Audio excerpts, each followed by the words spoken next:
Hallo und herzlich willkommen hier bei Selbstgemacht. Heute wird mal nicht gekocht, sondern heute empfehle ich euch auf das Dach von Deutschland, auf die Zugspitze. Unsere Reise beginnt in Garmisch-Partenkirchen am neuen Zugspitzbahnhof. Wir sind letztes Jahr im Sommer 2021 gefahren, da hat die Karte 61 € zum Sommertarif gekostet. Dieses Jahr wird sie 63 € kosten.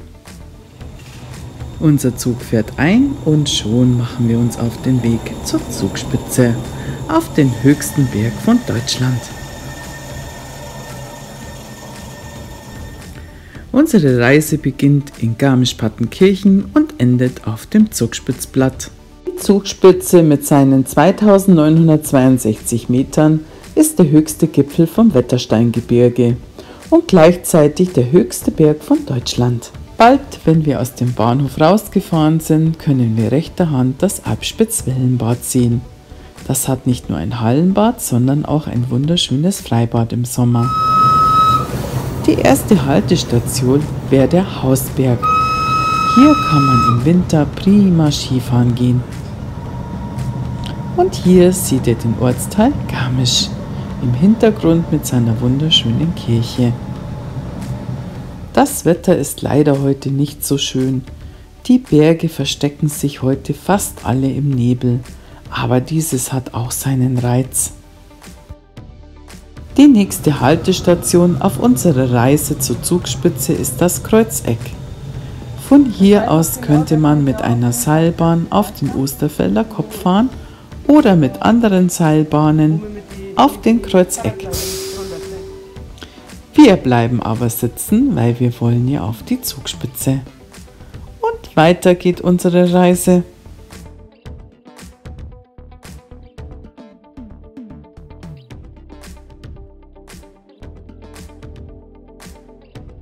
Jetzt fahren wir gerade durch das beschauliche Dörfchen Hammersbach, das zu Grainau gehört. Hier gibt es auch einen Bahnhof, wo man zusteigen kann auf dem Weg zur Zugspitze.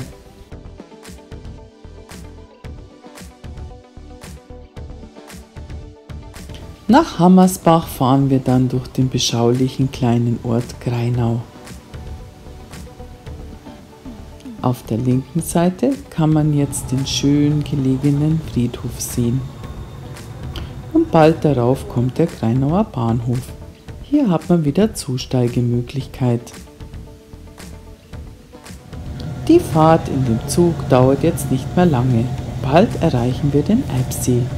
Hier werden wir den Zug verlassen und mit der Seilbahn zur Zugspitze fahren. Ihr könntet aber auch mit der Zahnradbahn außen fahren, bis zum Zugspitzplatt. Wir allerdings steigen jetzt aus.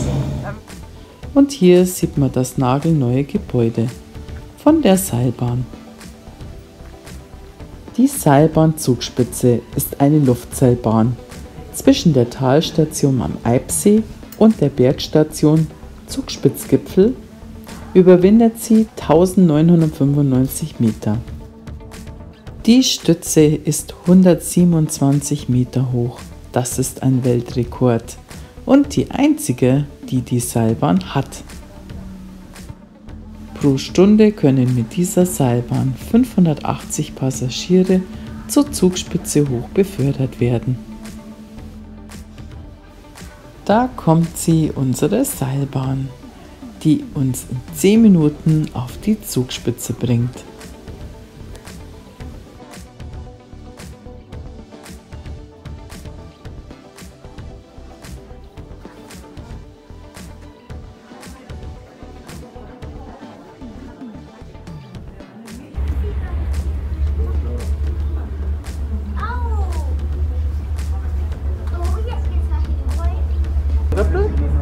Und der Zugspitzbahn. Da unten könnt ihr den Eibsee sehen. Leider ist das Wetter heute nicht so schön, aber hier ein paar Bilder.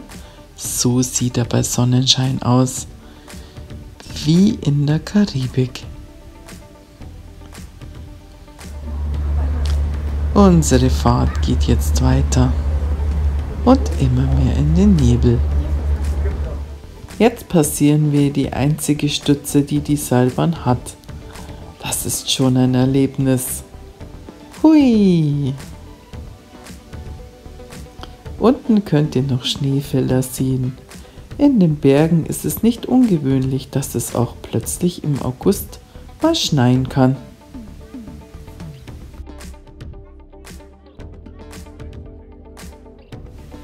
In 0, nix befördert einen diese Seilbahn auf die Zugspitze.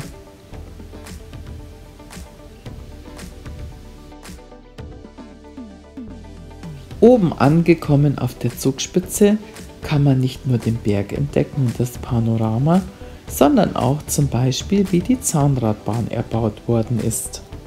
Hier könnt ihr ein Zahnrad von der Nähe anschauen. Verschiedene Modelle, wie die Zahnradbahnen mal ausgesehen haben. Und ganz viele Fotografien vom Bau der Zahnradbahn. Schon beeindruckend, was damals die Männer geschaffen haben. Das war sicherlich eine sehr schwere und gefährliche Arbeit.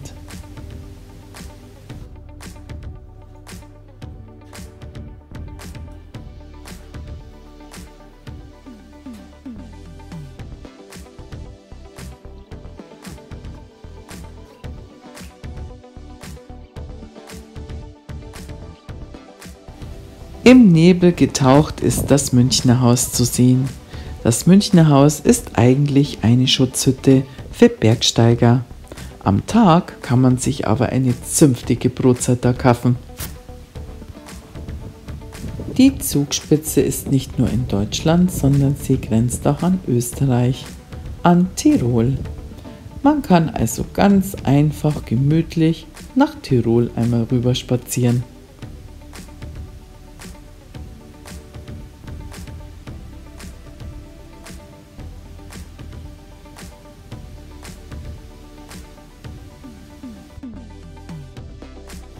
Das ist die Seilbahn von der österreichischen Seite. Und so könntet ihr sehen, wenn es schönes Wetter wäre. Aber leider heute hat's Nebel. Man sieht im Grunde gar nichts. So, jetzt gehen wir erstmal frühstücken, in der Hoffnung, dass sich der Nebel etwas legt. Wir haben uns eine Butterbreze gekauft mit dem stolzen Preis von 5,60 € mit einer kleinen Tasse Kaffee. Frisch gestärkt machen wir uns jetzt auf, das Gipfelkreuz anzuschauen. Von hier aus kann man sogar das letzte Stück bis zum Gipfelkreuz noch hochwandern. Aber wer das tut, bitte nur mit richtiger Ausrüstung. Richtige Bergschuhe, Sturzhelm und Mut, weil das letzte Stück hat's in sich. Das ist richtig Klettern, nicht nur ein kleiner Spaziergang. Wir schauen uns das Gipfelkreuz mal lieber von der Ferne an, aus sicherer Entfernung. Und hier noch ein paar Wolkeneindrücke. Und jetzt wird's spaßig. Oben auf der Zugspitze gibt's ganz viele Bergdohlen. Diese drolligen Vögel warten nur darauf, dass sie irgendwo ein Krümelchen ergattern.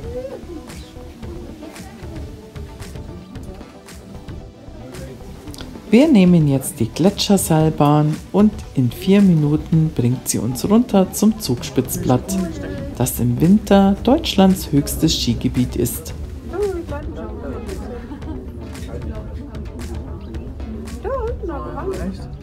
Wenn ihr jetzt nach rechts seht, könnt ihr das Schneefernerhaus sehen. Das Schneefernerhaus war früher ein Hotel. Heute befindet sich da eine Umweltforschungsstation. Sie erforscht den Klimawandel und seine Auswirkungen, zum Beispiel den Rückgang vom Permafrost.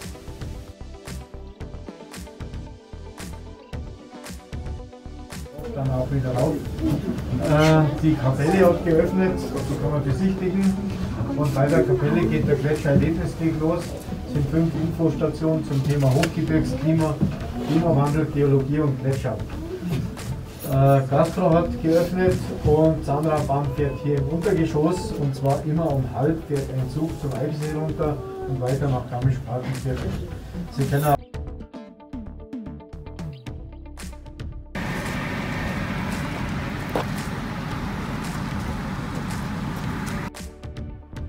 Hier könnt ihr die Umweltforschungsstation nochmal von vorne sehen. Wir waren ja im Sommer oben, da liegt kaum noch Schnee. Aber im Winter kann man da richtig schön Skifahren gehen.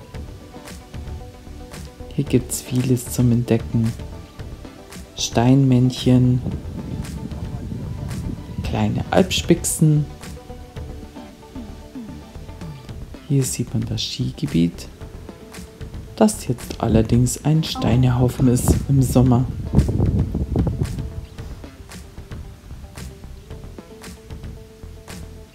Hier eine kleine Hängebrücke, also richtig nett gemacht.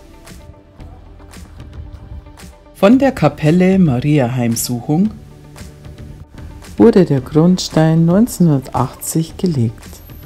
Am 11. Oktober 1981 wurde die Kapelle von Josef Ratzinger, damaliger Erzbischof von München und Freising, eingeweiht.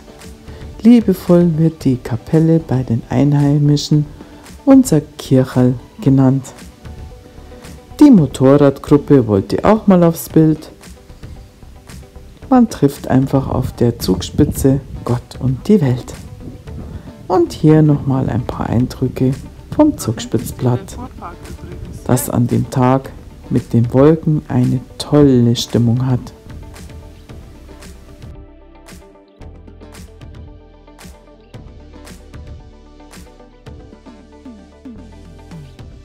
Hier sehen wir nochmal die putzigen alten Dohlen. Sie gehören zur Familie der Rabenvögel, sind sehr schlau und ziemlich aufdringlich. Sie hoffen immer, dass man ihnen was gibt.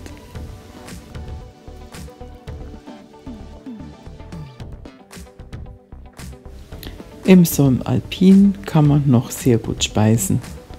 Und jetzt machen wir uns schon langsam auf den Heimweg an den Souvenirshops vorbei, runter zur Zahnradbahn.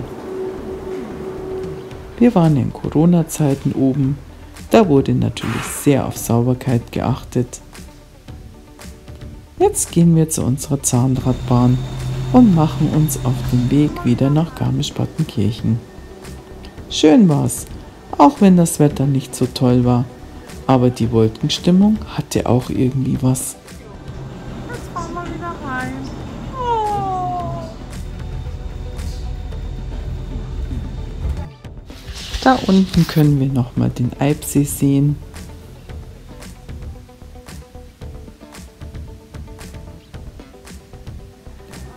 Und hier ist die Station Eibsee, wo wir unsere Reise mit der Seilbahn begonnen haben.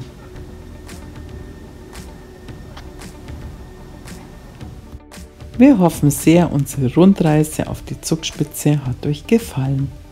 Bist du neu auf meinem Kanal und gefällt er dir, würde es mich freuen, wenn du mich abonnierst, wenn du mir nett kommentierst und einen Like hinterlässt.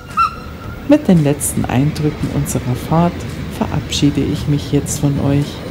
Dann bis zum nächsten Mal hier bei Selbstgemacht. Servus!